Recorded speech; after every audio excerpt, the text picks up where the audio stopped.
কাঁঠাল খেয়ে কাঁঠালের বিচিগুলোকে সংরক্ষণ করে রেখে দিয়েছিলাম, যেহেতু বেশ কিছুদিন পরে এটা খাওয়া যাবে। তাই কাঁঠালের বিচির উপরের ছালগুলোকে সরিয়ে নিয়েছি, তারপরে বেশ কিছুক্ষণ ভিজিয়ে এটাকে পাটায় পিষে নিয়েছিলাম, যাতে করে উপরের লাল লাল এই যে আভাটা এটা সরে যায়। এটা সরে যাওয়ার পরে আমি এটাকে ভালোভাবে করে টুকরা করে কেটে ধুয়ে নিয়েছি। এখন আমি এটাকে মুরগির মাংস দিয়ে রান্না করব।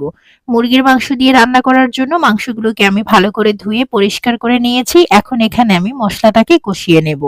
মশলাটা কষানোর জন্য এখানে আমি কিন্তু আদা, পেঁয়াজ, রসুন এবং জিরা সবকিছু একসাথে করে ব্লেন্ডার করে তারপরে দিয়ে দিয়েছি। এখানে হলুদ, মরিচের গুঁড়া, এলাচ, দারচিনি নরমালি যা রান্না করার জন্য লাগে সবকিছু আমি এখানে দিয়ে দিয়েছি। তারপরে এখানে মুরগির মাংসটাকে দিয়ে আমি এটাকে ভালো করে কষিয়ে নেব। মাংসের ভিতরে যেহেতু পানি ছিল, এটা কষানোর জন্য বেশ কিছুক্ষণ সময় লাগবে, তাই আমি এটাকে কিন্তু কিছুক্ষণ ঢাকনা দিয়ে ঢেকে তারপরে হচ্ছে গিয়ে এটাকে কষিয়ে নেব। যখন এখানে মাংসের পানিটা টেনে যাবে, তারপরে আমি এখানে কাঁঠালের বিচিগুলোকে দিয়ে দেব।